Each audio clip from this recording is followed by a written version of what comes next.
Salut, moi c'est Alban et si tu as cliqué sur cette vidéo, c'est sûrement parce que tu veux faire un film mais tu sais pas par quoi commencer. Donc on va voir ensemble les étapes pour créer un film de A à Z.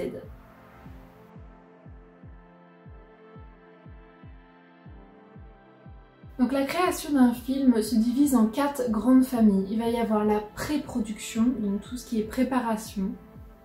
Il va y avoir ensuite la production, qui est finalement le tournage. Ensuite, il va y avoir la post-production, qui va être tout ce qui est montage, effets sonores, musical, etc. Et la quatrième, ça va être la distribution, donc la diffusion de ton film dans les festivals ou autres. Première famille, la pré-production. Donc la première des choses, ça serait de trouver une idée qui tient la route. J'entends par là qui est aboutie. Pas seulement une idée, ah tiens j'ai une scène avec tel personnage mais je sais pas d'où il vient et je sais pas où il va.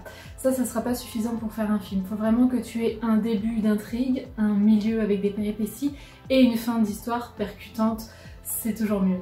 Donc la première des choses, une idée aboutie et que tu es prêt à exploiter. Ensuite ça va être le scénario. Quand tu as ton idée, tu vas la plancher sur papier. Donc j'entends par là qu'il y a différentes étapes pour créer un scénario. Tu peux tout de suite faire la version dialoguée, mais il y en a beaucoup pour être certain d'avoir une histoire qui tient la route.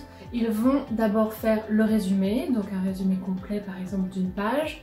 Après ils vont faire le traitement, donc finalement le traitement ça va être toutes tes scènes détaillées mais sans les dialogues. Donc ça peut varier le nombre de pages, c'est toi qui vois le nombre de détails que tu veux mettre. Et enfin, tu peux retravailler ce traitement avec la version dialoguée. Donc il va y avoir plusieurs documents écrits qui vont te servir de base finalement pour ton film. Il y a aussi le mood board, les storyboards. Le mood board c'est des planches d'inspiration. Tu vas trouver des inspirations visuelles et il peut y avoir aussi dans le mood board des inspirations musicales. Donc tous ces éléments-là, les inspirations visuelles et les documents écrits, ça va te servir à présenter ton histoire, ton film, à plusieurs autres personnes. Parce que c'est bien d'avoir l'idée d'un film et d'avoir le scénario, mais c'est surtout intéressant de ramener du monde et d'intéresser les autres pour qu'ils embarquent dans ton projet. Donc une fois que tu as ce dossier bien étoffé avec les documents écrits et les inspirations visuelles, tu peux le présenter à ton entourage. Donc ton entourage priorise quand même ton réseau que tu t'es fait dans le monde du cinéma, mais tu peux le présenter, le pitcher à ta famille, ton entourage. Pitcher, j'entends par là que tu dois être capable de présenter en 2-3 phrases ton intrigue et finalement essayer de captiver la personne. Donc une fois que tu as suscité de l'intérêt dans ton réseau, tu vas pouvoir monter ton équipe, autant dans le casting des acteurs et des actrices que dans l'équipe technique. Pour tes acteurs et actrices et figurants d'ailleurs, tu vas pouvoir organiser donc des castings. Tu vas pouvoir aussi poser une ou des dates de tournage en connaissant maintenant les disponibilités de chacun. Donc tu vas créer un planning. C'est à ce moment-là aussi que tu vas pouvoir monter le dossier de financement. Une fois que tu as déjà rempli tes documents écrits, inspiration visuelle, donc ça va être la bible finalement, ça va être le dossier de pré-production. Une fois que tu as ton équipe, une fois que tu connais tes besoins d'équipement, tes dates de tournage, etc., tu vas pouvoir modeler un budget prévisionnel, hein, parce qu'évidemment c'est jamais exactement le coût qu'on avait envisagé qui va être le coût réel de ton tournage, en tout cas de tout ton projet. Donc tu peux avoir plusieurs solutions pour financer ton projet. Donc tu peux demander des partenariats, par exemple avec des loueurs d'équipement. Tu peux demander des subventions gouvernementales ou d'entreprises, des maisons de production finalement. Tu peux demander aussi à des entreprises privées pour être mécène de ton projet. Tu peux faire une cagnotte, finalement un financement participatif pour que ça soit le plus rapide possible et que moi je priorise à mon échelle, c'est l'autofinancement finalement, tu mets de ta poche. Ensuite, il va falloir que tu fasses des repérages de lieux, que tu fasses des tests d'équipement. Si tu veux louer une Blackmagic par exemple, c'est un boîtier de caméra assez professionnel et puis assez technique, Tu vas devoir faire des tests si tu n'y as jamais touché. Repérage des lieux, c'est quand même intéressant de savoir où tu vas tourner, te mettre en tête les angles de vue que tu veux prendre, et comme ça sera un gain de temps le jour de ton tournage. Arrivé à cette étape-là, tu as déjà rempli le plus gros de ta pré-production. Reste maintenant à faire toute la documentation de tournage. J'entends par là, il va falloir que tu fasses une fiche de route. Donc une fiche de route, c'est tout simplement tout ce que vous allez faire jour par jour. Donc, par exemple, si tu as 4 jours de tournage, tu vas avoir 4 fiches de route avec par exemple tous les plans de toutes les scènes que tu vas devoir tourner, l'heure à laquelle vous allez devoir commencer à filmer, avec les acteurs, les actrices, les figurants, les techniciens qu'on a besoin pour ces plans et ces prises-là. Si tu as plusieurs lieux de tournage, c'est toujours bien pour les intervenants dans ton projet d'avoir une carte des lieux pour se repérer si jamais il y a un déplacement à faire. Évidemment, il ne faut pas oublier d'avoir ton scénario et le script. Si tu dois tourner dans des lieux publics, évidemment, il va falloir demander l'autorisation aux personnes responsables. Donc si par exemple tu dois tourner dans une rue, tu vas devoir demander l'autorisation à la ville. Généralement, ils ont déjà des formulaires préétablis pour ce genre de demande.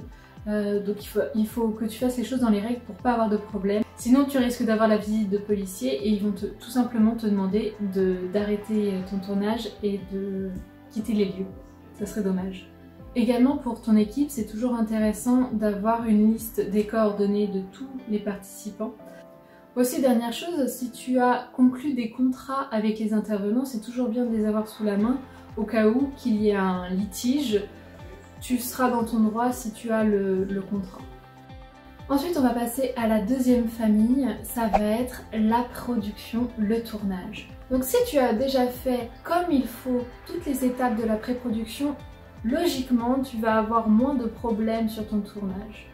Mais il y en aura toujours de toute façon, donc faut t'y préparer. Donc si ta fiche de route est bien détaillée, organisée, tu vas pouvoir t'y fier et la suivre pas à pas, comme ça tu n'auras pas de soucis. C'est important sur cette fiche de route là d'essayer au maximum de respecter les délais de prise de vue entre les plans. Donc si tu as une scène 1, et que tu as 4 plans à faire, et sur ta fiche de route, ça a été estimé le temps pour chaque plan, par exemple 15 minutes, il va falloir que en 1 heure, tu aies fait ta scène 1. Tu peux dépasser, mais après, si tu fais ça à chaque fois, au lieu par exemple de finir ta journée de tournage à 20 h, tu vas la finir à 2 h du matin.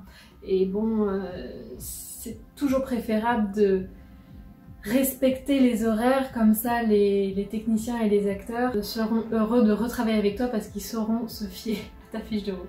Aussi, c'est très important pour la troisième famille qui est la post-production de remplir ton script au fur et à mesure.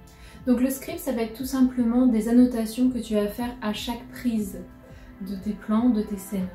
Par exemple, la scène 1, plan 1, prise 1, elle était pas mal, mais l'acteur a mal prononcé sa dernière phrase. On la prendra pas au montage. La prise 3 de ce même plan était meilleure, mais il y a eu un problème technique, par exemple une mise au point qui n'était pas bonne. On la prendra pas non plus. Toutes ces remarques-là, ces commentaires, il va falloir que tu les notes. Ça va te faciliter la tâche dans ton tri de rush quand tu seras sur ta table de montage. C'est toujours bien de faire une double vérification en vérifiant donc ton scénario ou ton storyboard pour être sûr que tu n'as manqué aucune scène, que tu as bien tout filmé ce que tu voulais montrer dans ton film. Évidemment, faut pas oublier de mettre en sécurité toute ton équipe. Si tu joues dehors, il va faire moins 13, il va falloir que tu les préviennes qu'il faut s'habiller chaudement entre les prises. S'ils doivent jouer en pleine rue, il faut avoir une personne qui s'occupe de leur sécurité pour pas qu'ils se fassent écraser, tout simplement. Enfin, après, c'est logique, mais bon, c'est toujours important, vu que tu es chef d'équipe, il va falloir que tu t'assures que tout le monde est en sécurité. C'est une question de politesse, mais c'est toujours bien aussi. Et apprécier de remercier toute ton équipe pour son dévouement au projet, surtout quand c'est un projet bénévole. Quand ce n'est pas rémunéré, que personne le fait bénévolement, juste parce qu'il croit en ton projet, c'est toujours bien de montrer sa gratitude. Moi par exemple, j'ai pris l'habitude de payer un repas au restaurant à tout le monde le jour du tournage. À la fin de ton tournage, tu vas pouvoir rendre les lieux. Peut-être que tu avais déposé une caution au cas où qu'il y ait des bris ou un problème. C'est à ce moment-là que tu vas la récupérer. Également, à la fin du tournage, c'est là que les techniciens vont te rendre les fichiers. Donc l'ingénieur du son va te donner ses fichiers audio et le caméraman, ou en tout cas l'opérateur caméra, va te donner les fichiers qui sont sur sa carte. C'est là qu'on se rend à la troisième famille qui est la post-production. Donc pour ton montage, tu vas devoir faire un dérush. Soit les techniciens auront eu la possibilité de renommer leurs fichiers vidéo et audio par rapport au nom des scènes, des plans et des prises, soit ça sera à toi de le faire sur ta table de montage. Aussi, pendant le dérush, c'est là que tu vas te rendre compte que le travail du script est très important et un gain de temps énorme pour savoir qu'est-ce que tu dois vérifier ou pas. Tu dois faire confiance aux commentaires. Si tu as dit au script « non, la prise 3, on va pas la prendre », t'as même pas besoin de l'importer sur ton logiciel de montage. Une fois que tu as fait ton dérush et ton pré-montage avec les scènes que tu as sélectionnées, c'est là que tu peux faire déjà un premier rendu, donc finalement un pré-montage brut, que tu peux envoyer aux techniciens spécifiques, comme la personne qui va s'occuper des effets spéciaux, le VFX, la personne qui va s'occuper de la musique, donc un compositeur par exemple. Et eux, à partir de ton pré-montage, ils vont pouvoir commencer à travailler dessus. Même si c'est pas ta version finale, au moins ils auront un support sur lequel travailler. Donc en parallèle de leur travail, tu vas pouvoir réaffiner ton montage. Donc j'entends par là que tu peux retravailler tes transitions entre les scènes, tu vas pouvoir ajouter des effets audio et vidéo, et tu vas pouvoir aussi améliorer la qualité de tes couleurs. Donc c'est là que tu vas faire ton étalonnage, au Québec on appelle ça la colo. À la suite de ça, les personnes des effets spéciaux et de la musique, ou tout autre technicien spécial, vont pouvoir te donner leur travail, et tu vas pouvoir l'intégrer à ton montage. Après, il peut y avoir du peaufinage, comme par exemple l'ajout des sous-titres, si tu veux le diffuser dans plusieurs pays où il y a différentes langues. Et tu vas pouvoir aussi créer le format DCP qui est pour les projections. Donc ça, les projections, c'est dans la quatrième famille, la distribution. Alors c'est toujours une bonne idée de faire une projection privée à ton équipe qui a participé au film. Comme ça, ces personnes-là, ça va être les premières personnes qui auront un aperçu du travail final. Ils vont pouvoir te donner leur retour et c'est aussi l'occasion de se revoir quelques semaines, quelques mois, ça dépend la durée de ta post-production.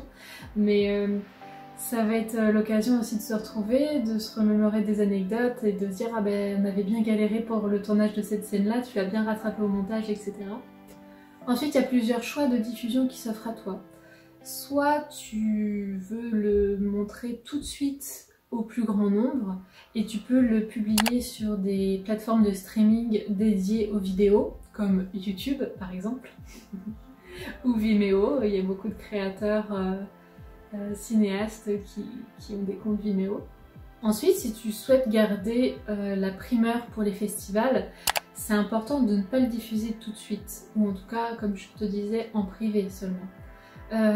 Pourquoi? Parce que si tu veux le faire concourir pour des festivals et tenter la chance d'être sélectionné, généralement les festivals souhaitent, ou en tout cas c'est dans leurs critères de sélection, une primeur. Soit une primeur dans leur pays, ou complètement mondiale, ça dépend, il faut se renseigner justement sur leurs critères de sélection. Chaque festival ont des critères différents, donc renseigne-toi avant de le publier, parce qu'une fois que c'est sur internet, généralement tu es disqualifié.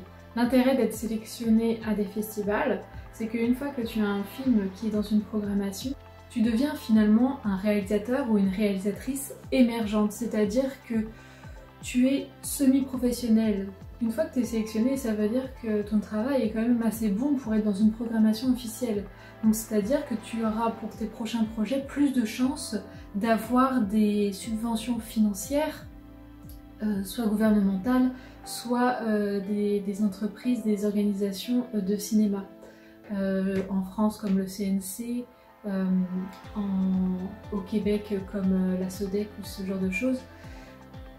Une fois que tu es sélectionné, ça t'ouvre beaucoup plus de portes pour avoir des subventions et donc faire un projet plus imposant. Voilà, tout dépend du but final que tu veux atteindre. Voilà, ça conclut cette vidéo sur toutes les étapes qu'il faut respecter pour faire un film. J'espère que ça t'a aidé à y voir plus clair sur le processus pour créer un film de A à Z. N'hésite pas à me partager en commentaire ta propre expérience. Si tu as envie que je détaille un peu plus la famille de pré-production, post-production, j'envisage aussi de faire une vidéo avec un exemple concret. Par exemple, là je suis en pré-production d'un film, donc ça serait peut-être intéressant de t'embarquer avec moi. Donc n'hésite pas à me donner ton intérêt en commentaire et puis un petit pouce en l'air aussi, ça m'aiderait beaucoup pour débuter cette chaîne YouTube. Donc je te souhaite une bonne journée, une bonne soirée et puis je te dis à la prochaine. Bye. Ok, 3, 2, 1, action.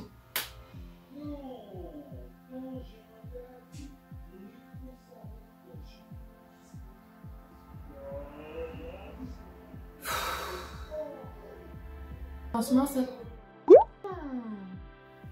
Donc la partie financement, ça va être sur plusieurs aspects.